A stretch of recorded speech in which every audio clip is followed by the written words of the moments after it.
নমস্কার, স্বাগত জানাই চ্যানেল রূপা মুখার্জিতে।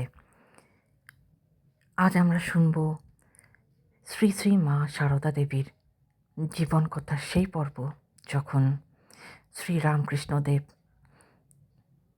মর্ত্যলোক ত্যাগ করেছেন এবং সারদা দেবী তীর্থযাত্রায় গিয়েছেন।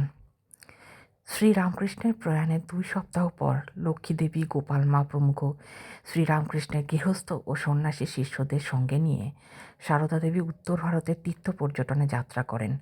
রামচন্দ্রের স্মৃতি বিজড়িত অযোধ্যা ও কাশীর বিশ্বনাথ মন্দির দর্শন করেন তারা। পরে তিনি দর্শন করেন কৃষ্ণের লীলাক্ষেত্র বৃন্দাবন। কথিত আছে এই বৃন্দাবনে সারদা দেবীর নির্বিকল্প সমাধি লাভ হয়েছিল এবং এই বৃন্দাবন থেকেই গুরুরূপে তার জীবনের সূত্রপাত হয়।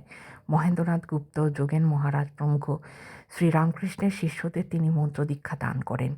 বৃন্দাবনে শ্রী শ্রী মহারূপে তার সত্তার সূচনা ঘটে। তার জীবনীকার ও শিষ্যদের মতে তাকে মা বলে ডাকা কেবলমাত্র সম্মান প্রদর্শনেরই বিষয় ছিল না। যারাই তার সাক্ষাতে আসতেন তারাই তার মধ্যে মাতৃত্বের গুণটি আবিষ্কার করতেন।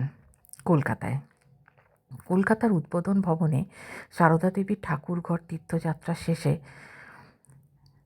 সারদা দেবী কয়েক মাস কামারপুকুরে বাস করেন। এই সময় একাকী অত্যন্ত দুঃখ কষ্টের মধ্যে দিয়ে তার জীবন অতিবাহিত হতে থাকে।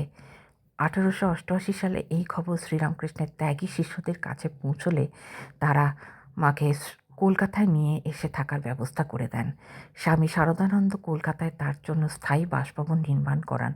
মায়ের বাটি নামে পরিচিত বাগবাজারের এই বাড়িটিতেই জয়রামবাটির পর সারদা দেবী জীবনের দীর্ঘ সময় অতিবাহিত করেছিলেন।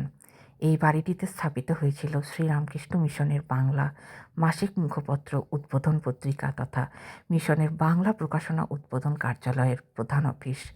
প্রতিদিন অগণিত ভক্ত এই বাড়িতে তার দর্শন, উপদেশ ও দীক্ষা লাভের আশায় ভিড় জমাতেন। তার মাতৃসমা মূর্তি ও মাতৃসুলভ ব্যবহার সকলকে মানসিক শান্তি দিত। তার নিজের সন্তানাদি না থাকলেও শিষ্য ও ভক্তদের মনে তিনি এই ধারণা দিতে সক্ষম হয়েছিলেন এবং বাস্তবেও তিনি মনে করাতেন যে তার সবাই আধ্যাত্মিক সন্তান। 1906 সালে মা শ্যামাসুন্দরী দেবীর মৃত্যুর পর সারদা দেবী কার্যত পরিবারের প্রধান ব্যক্তি হয়ে উঠলেন। বিধবা ভাতৃজা সুরবালার ভার গ্রহণ করলেন নিজের হাতেই। সুরবালা সেই সময় রাধারানী নামে একটি সন্তানের জন্ম দেন। রাধু নামে সর্বাধিক পরিচিত রাধারানী ছিল একগুঁয়ে এবং মানসিক বিকারগ্রস্ত। তাকে নিয়ে দুশ্চিন্তার অন্ত ছিল না সারদা দেবীর। রাধুর কাছে তিনিই ছিলেন মা, আর মায়ের মতোই ধৈর্য সহকারে তার দেখভাল করতেন। শ্রী মা রামকৃষ্ণ সংঘ ও ভক্ত সমাজের সর্বাধিক শ্রদ্ধার আসনটি লাভ করেছিলেন।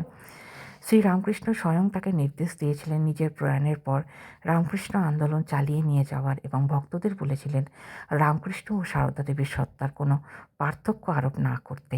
বলা হয় কয়েকজন শিষ্য তার দর্শন লাভের পর আধ্যাত্মিক অনুভূতি প্রাপ্ত হন। কেউ কেউ তার সাক্ষাৎ দর্শনের পূর্বেই দেবী রূপে তার দর্শন লাভ করেন, আবার কেউ কেউ স্বপ্নে তার থেকে দীক্ষা লাভ করে বলেও কথিত আছে। এইরকমই একটি উদাহরণ হলো বাংলা নাটকের জনক গিরিশচন্দ্র ঘোষ, যিনি মাত্র 19 বছর বয়সে স্বপ্নে তার কাছ থেকে মন্ত্র লাভ করেছিলেন। অনেক বছর পরে যখন তিনি সারদা দেবীর সাক্ষাৎ লাভ করেন তখন অবাক হয়ে দেখেন তার স্বপ্নে দেখা দেবী আসলে ইনি।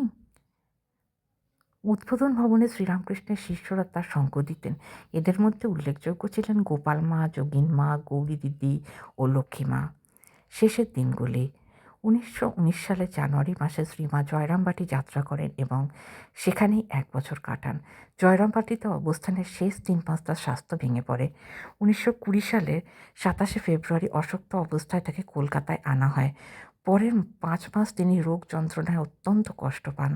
মৃত্যুর পূর্বে এক শোকাতুরা শিষ্যাকে তিনি উপদেশ দিয়েছিলেন, যদি শান্তি চাও মা, কারোর দোষ দেখো না, দোষ দেখবে নিজের। জগৎকে আপন করে নিতে শেখো। কেউ পর নয় মা, জগৎ তোমার। মনে করা হয় এই উপদেশটিই বিশ্বের উদ্দেশ্যে তার শেষ বার্তা। 1920 সালের 20 জুলাই রাত 1:30টায় কলকাতার উদ্বোধন ভবনে তার প্রয়াণ ঘটে। বেলুড় মঠে গঙ্গার তীরে তার শেষকৃত্য সম্পন্ন হয়। এই স্থানটিতেই বর্তমানে গড়ে উঠেছে শ্রীমা সারদামণির সমাধি মন্দির। সারদা মায়ের এই মহান জীবন কথা আমাদেরকে এক অতুলনীয় শান্তিপূর্ণ জীবন বাঁচার যেন প্রতিদিন নতুন মন্ত্র দেয়। আমরা আগেও শ্রীমার যে বাণী সেই সব কথা শুনব। আজকে এই পর্যন্তই। সকলে ভালো থাকুন, সুস্থ থাকুন। জয় ঠাকুর, জয় মা।